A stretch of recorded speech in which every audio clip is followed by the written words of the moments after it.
Bonjour mesdames et messieurs, je vous fais un petit vidéo parce que j'en ai pas fait assez au bord du fleuve cette année, malheureusement. J'ai manqué de temps, j'ai eu les vacances, la température aussi, des fois j'ai le chien, c'est compliqué. Je vous fais une petite vidéo, regardez pas mes cheveux, là j'ai vraiment l'air de la chienne à Jacques. Je sais, ils vendent en passant, vous n'êtes pas obligé de l'écrire dans les commentaires, je suis pleinement au courant qu'ils vendent.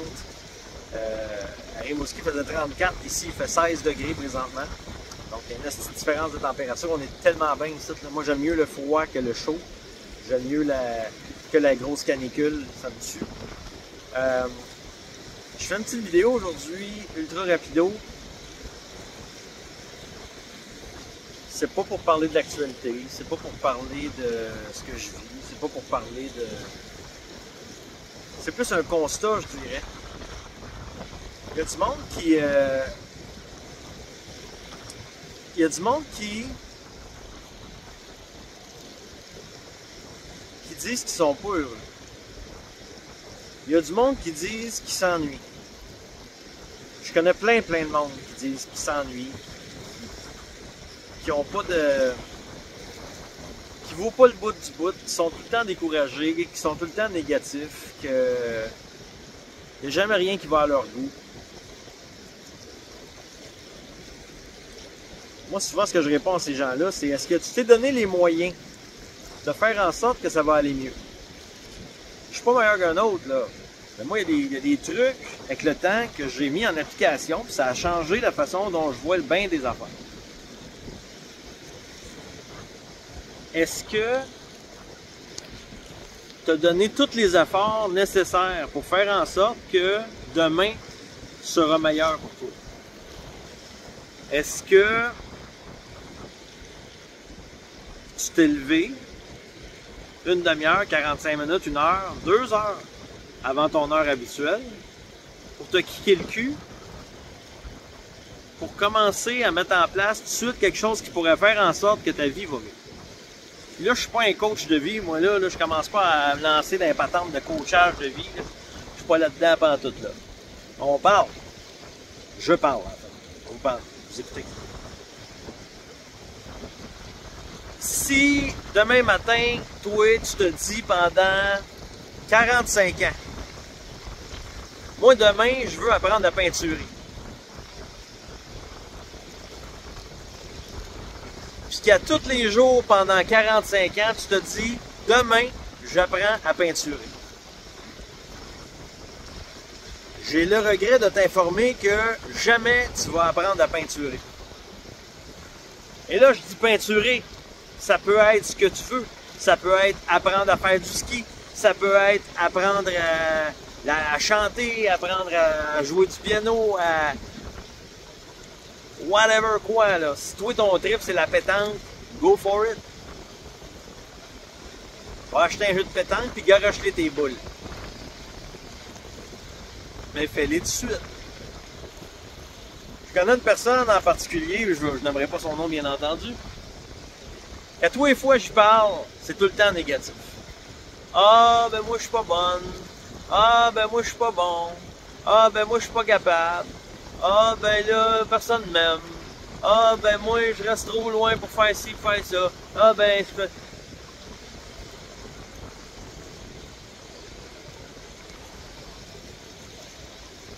Moi je dis, moi honnêtement, là, j'ai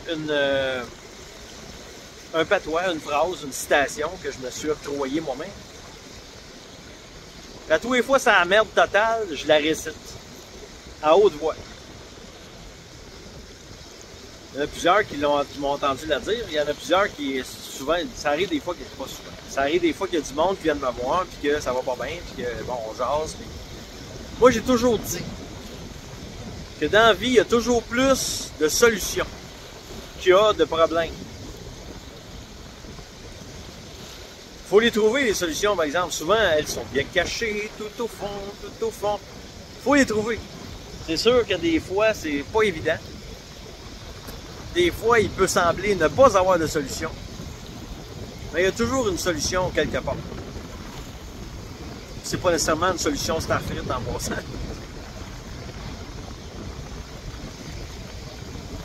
1 Première des choses, arrêtez d'être négatif tout le temps, puis de dire je peux pas, je suis pas capable. Ah, ça là, si tu veux rester dans les bas-fonds, c'est la meilleure phrase que tu dois réciter à voix haute, c'est toujours ça.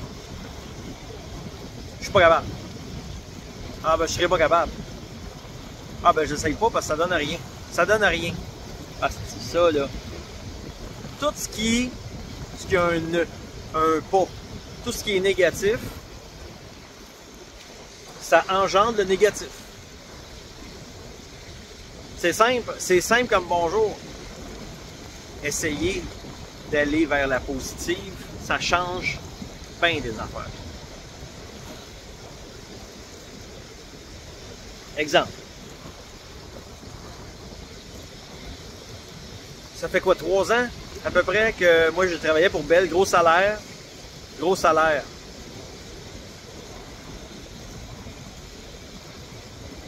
Plein de belles choses. J'avais de l'argent en masse. T'sais. Et là, du jour au lendemain, les clients s'écroulent. Cet emploi-là n'existe plus du jour au lendemain. Je m'en attendais. J'ai été 6 mois quand même. J'aurais pu partir 6 mois avant. Et là, j'apprends que, bon, parce que je voulais pas quitter. Ça faisait 6 ans, je travaillais pour cette entreprise-là, puis j'aimais bien l'entreprise familiale, et tout ça. Puis il y avait une belle chimie, puis j'adorais mes collègues, puis je m'en ennuie d'ailleurs.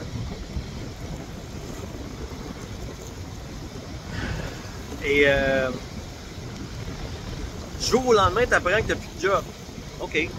C'est un coup, là. Tu te dis, OK, je vais être capable. Comment je vais faire? Comment je vais faire pour arriver? Comment je vais faire pour... Et là, moi, ça fait plusieurs années que j'essayais de vivre de ce que je fais. De mon art. Des lives. Il n'y avait pas de musique encore dans ce temps-là. J'avais un petit projet de faire peut-être un spectacle d'humour. Ça se travaillait depuis un bout.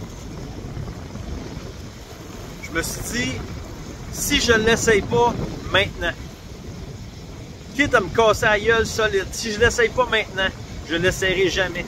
Puis je vais peut-être passer à côté des plus belles années de ma vie.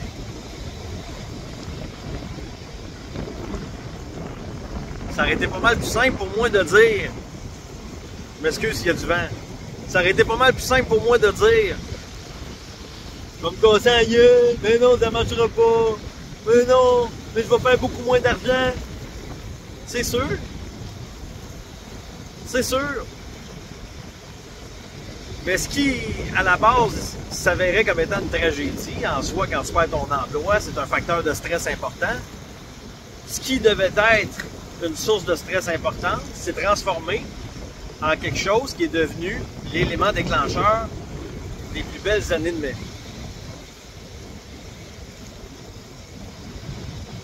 C'est simple comme ça. Donc, le petit coussin que j'avais, ben, quand même, ils m'ont donné un coussin quand je suis parti, le prime de départ, plus j'avais quand même fait des belles ventes et tout ça. Donc, j'avais eu une belle prime. J'aurais pu juste aller trouver une job dans une autre station où ils vendent des téléphones cellulaires. J'aurais pu réparer mes fenêtres, mon perron en arrière, faire ça avec l'argent que j'avais et dire, voilà, je recommence à devenir un numéro pour un entrepreneur qui... Ben, mes employeurs ne se foutaient pas de moi quand même. Mais c'est déjà arrivé autrefois que j'étais un numéro pour une entreprise, puis ça, j'aimais pas ça. Je sais qu'il y a beaucoup de gens qui se sentent comme étant un numéro dans une entreprise. Et ça, c'est jamais une bonne affaire. Si vous vous sentez comme un numéro dans une entreprise, c'est parce que vous n'êtes pas à la bonne place. Si vous avez pas une bonne relation avec vos compères ou quoi que ce soit, si vous n'êtes pas heureux dans ce que vous faites, plate à dire, mais vous n'êtes pas à bonne place. Vous n'êtes pas à votre place. Je ne suis pas en train de dire qu'il ne faut pas commencer quelque part dans la vie, là. Je ne suis pas en train de dire que si tu as 16 ans, que tu dois chercher un job à 60$ de l'heure, il faut commencer quelque part à un moment donné. Il faut commencer quelque part, tracer son chemin. Idéalement, ton chemin, si tu es capable de le tracer le plus rapidement possible, gravir les échelons, avoir une bonne sagesse, puis être rigoureux, ah ben, je peux-tu vous montrer ça? Il y a une loutre. Ah, regardez, la voyez-vous? Je peux pas zoomer.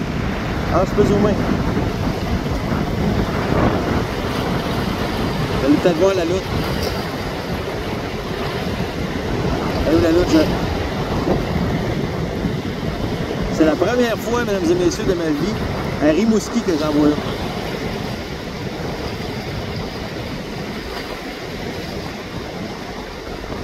Là, ben, juste pour me faire passer pour un camp, on l'avait là.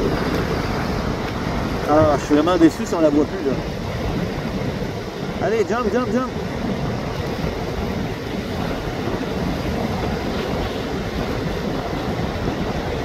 Ah, là, je suis vraiment déçu, là. Oh là là! Le spectacle, mesdames et messieurs, sous mes yeux. Ah!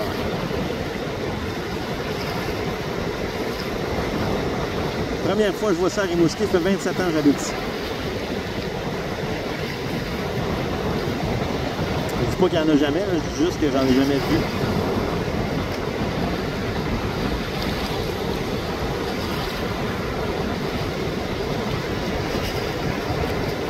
Bon, les repartis dans la pénombre. Je voulais vous montrer. Beau spectacle de vagues. Ces lives-là que je fais, mesdames et messieurs, c'est de loin les lives que moi je préfère parce que j'ai rien de préparé. C'est thérapeutique pour moi. J'ai une belle tribune, j'ai la plus belle des communautés. D'ailleurs, je vous remercie du fond du cœur, tout le monde qui sont là. À chaque live, on a du monde tellement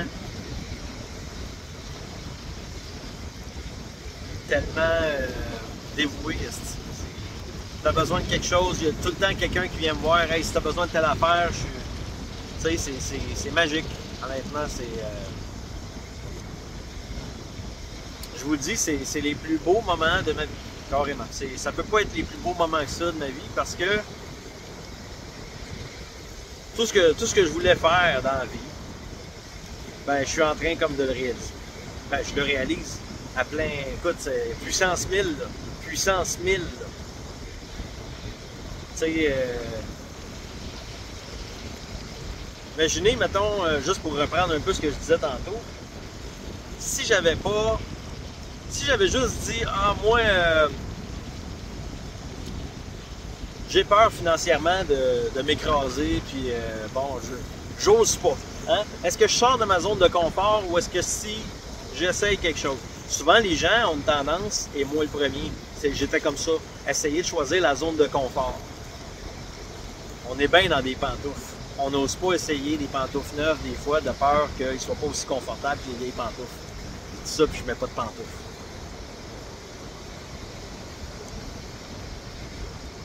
Mais là, je le sentais plus profond de moi. Je me suis dit, si c'est pas maintenant, ici, maintenant, tout de suite que je l'essaye, je l'essayerai jamais. D'après vous autres, vous pouvez me l'écrire dans les commentaires, pensez-vous que j'ai bien fait d'essayer? Pensez-vous que j'ai bien fait d'essayer de pousser la limite? Pas easy d'essayer de monter la tribune, d'essayer de monter le Patreon, d'essayer de monter les membres YouTube. Le pire, c'est s'il y a bien quelqu'un qui haït ça, parler d'argent, c'est moi. J'ai horreur de ça. Je ne demande pas d'être capable d'aller sur la Lune avec une fusée. Je ne demande pas de me payer un voyage pour aller dans le sud. Je ne demande pas de me payer un train, un avion, juste être capable de payer mes billes. C'est déjà un accomplissement en soi. Maintenant, la cerise sur le Sunday, étant donné que le gouvernement me vole tellement, ben les spectacles, ça vient rajouter. C'est même pas du bonus rendu là. Tout ce que je gagne avec des spectacles, il faut que je le donne en impôt au gouvernement. Je me fais violer l'anus. Carrément violer l'anus par le gouvernement. Il n'y a pas d'autre mot. Là.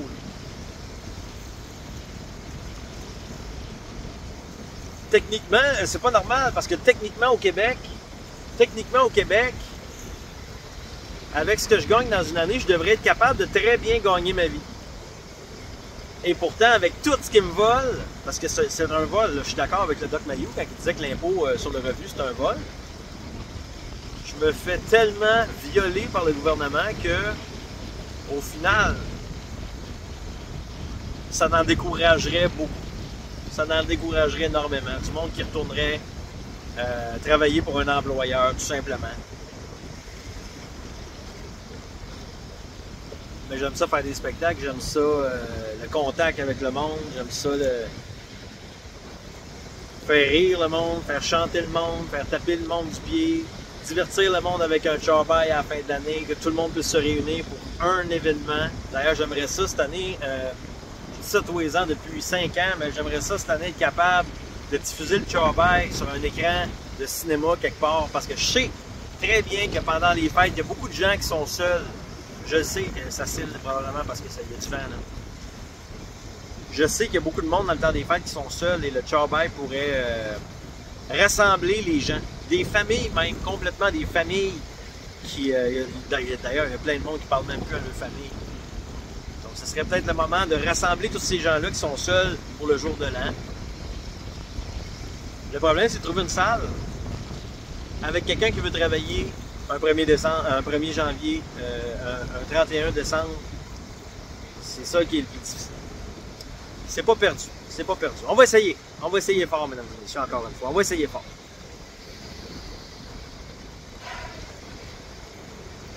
Je me rends compte que j'ai un peu failé cet été. J'ai un peu, pas failé, j'ai failé. J'ai un peu chié dans la pelle, si on veut. Parce que je vous ai privé de ces moments-là. Les moments autour du fleuve Saint-Laurent. Parce que je sais qu'il y a des gens qui, tout ce qu'ils ont comme environnement, tout le temps, 365 jours par année, c'est du béton, c'est des lampadaires, des poteaux électriques, des klaxons, de la pollution. Le son qu'on entend présentement,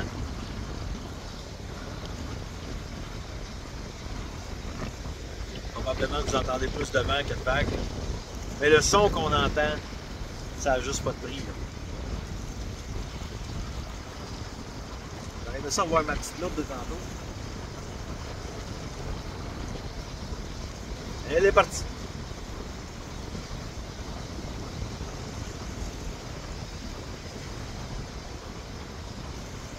Je vous laisse écouter le son un peu.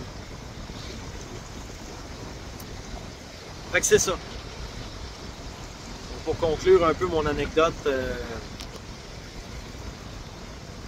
est-ce qu'on peut vraiment changer quelqu'un qui ne veut pas changer?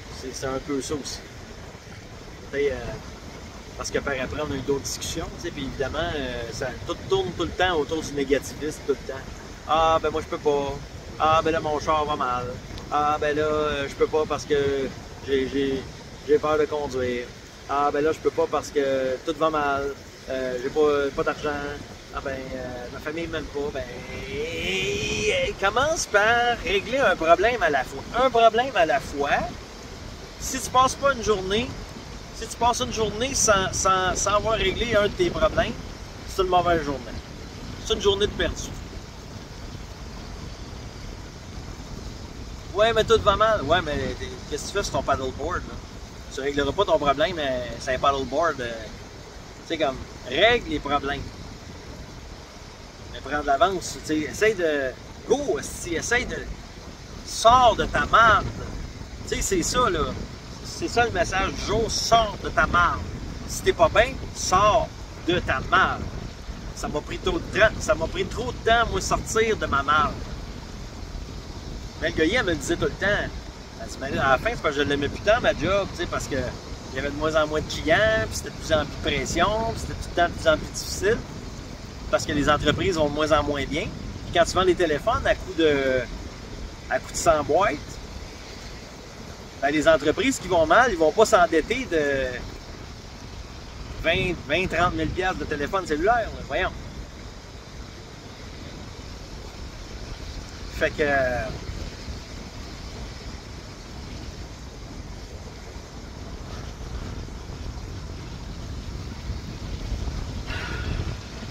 Ouais, oui. On est encore là, mesdames et messieurs, on est encore là. Si vous saviez le nombre de fois, le nombre d'obstacles, le nombre bâton dans les roues qu'on a eu, que j'ai eu. Tu sais, quand ils m'ont fermé ma chaîne la première fois, là, ça a fait mal en tabarnak. Mais jamais autant comme quand ils ont fermé ma chaîne la deuxième fois. Avec proche de 20 000 abonnés. Là, j'y ai pensé en tabarnak. Est-ce que ça vaut la peine d'essayer de continuer? Est-ce que ça vaut la peine? Au fil des années, on a parlé de plein de problèmes de société, on a exposé plein de choses, et on en a mis des affaires en lumière. Puis on finit tout le temps par se demander, ça sert-tu vraiment à quelqu'un ce qu'on fait? Ça a-tu vraiment un impact sur quelqu'un ce qu'on fait? Ou si tout ce qu'on fait, c'est un coup d'épée dans l'eau, dû au fait que, et j'en suis conscient, vu qu'on parle toujours aux mêmes personnes, on parle toujours aux mêmes gens. Et c'est correct parce que je sais que ça fait du bien à ces gens-là. Mais on ne rejoint pas d'autres gens. Et ça, je pense que c'est ce qu'il y a de plus décourageant. C'est toujours de ramer à contresens du courant. Tu fais du surplace, les abonnés ne montent pas. Des fois même que YouTube en désabonne. Même qui désabonne des membres YouTube. Ça, c'est la pire affaire parce que ça fait mal carrément à la source même de la chaîne. C'est ça, là. S'il n'y a pas de contribution, s'il n'y a pas d'interact, s'il n'y a pas de membres Patreon de YouTube, ben, ça fait mal. Il y a eu une entrevue samedi dernier à 11h avec Maître David Lebeskin. Et je veux juste apporter un petit bémol. Je ne sais pas s'il y a moyen que je coupe le vent un peu. Là. Je veux juste apporter un petit bémol. Je peux pas couper ça. Le petit bémol, c'est... Je reçois des invités. Ça ne veut pas dire que je partage leur opinion. Il y a du monde, des fois, qui me mettent des mots dans la bouche. Et ces gens-là, souvent, c'est des gens que j'ai jamais vus sur la chaîne. Ou des fois, c'est juste des coquerelles aussi, là. David Lebeskin, moi, écoute, je le connais pas, le gars-là. Je le fais venir, c'est un avocat. Il y a des choses à dire. Quand il commence à parler d'extrême droite, moi, les bras me tombent chaque bord du corps. Je me rends compte qu'on n'est pas dans la même équipe. Là, à partir de là, j'ai deux choix. Je mets fin à l'entrevue, je le confronte,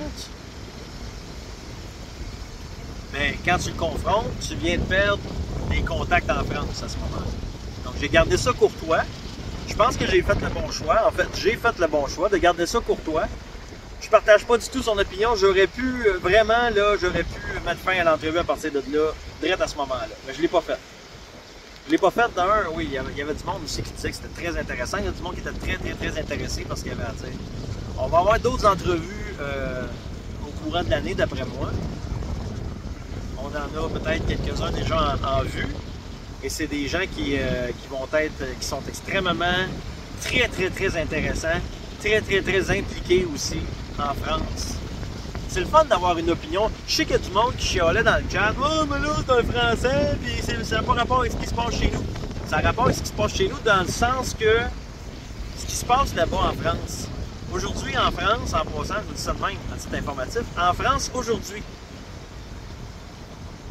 tout blogueur qui dénonce, et là, j'ai pas les détails, donc crucifiez-moi pas sur la place publique, là, si l'information n'est pas pile poil, là.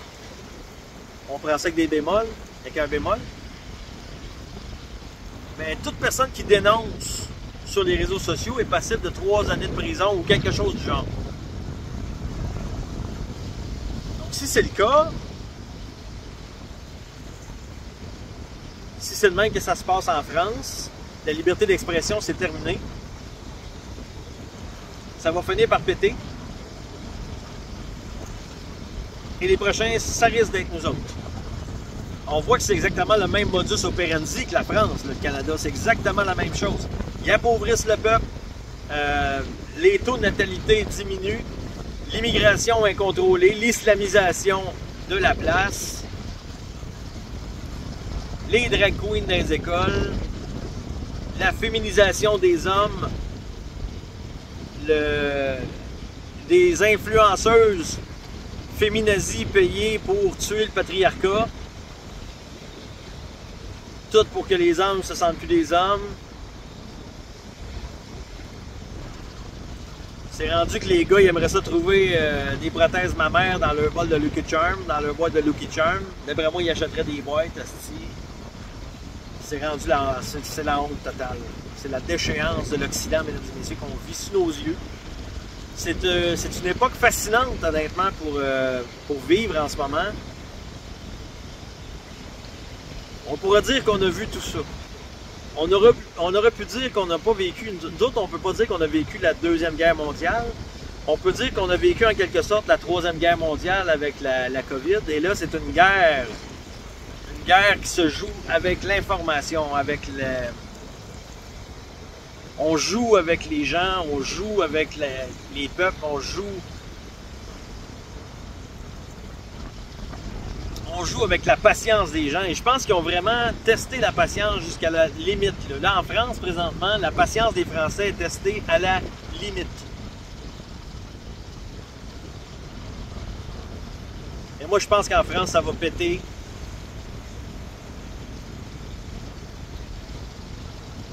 Si c'est pas avant Noël, ben écoute, je peux pas dire qu'en France, ça va péter. Ça fait 10 ans que je pense qu'en France, ça va péter, et ça pète. Ça pète pas.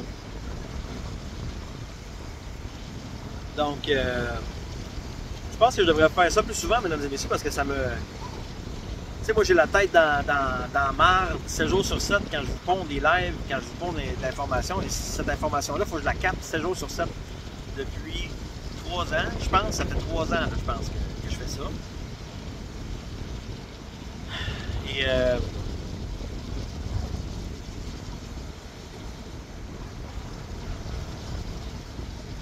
quand je dis ça fait 3 ans, pas que la chaîne existe, ça fait 3 ans que je fais des lives. Et ça draine de la vitalité. Parce que tu as tout le temps amené dans la merde. Donc là, je vais arrêter le live tout de suite, mesdames et messieurs, parce que d'un, je ne sais pas si le son est bon, peut-être que j'enregistre tout ça pour rien. Et je sais que si c'est le cas, dans les commentaires, vous allez me le dire. Donc voilà, mesdames et messieurs, je vous laisse avec la dernière minute. La dernière minute, ça va être la minute avec le fleuve. Je vous laisse écouter, mesdames et messieurs. Là-dessus, je vous dis, mesdames et messieurs, un gros merci à tout le monde de faire partie de la magnifique aventure de Games & Roses. Je l'ai dit, je l'ai mal dit, on le recommence. Là-dessus, mesdames et messieurs, je vous dis un gros merci de faire partie de la magnifique aventure de Games & Roses. Nous autres, on se revoit mercredi prochain pour un autre live de Games & Roses.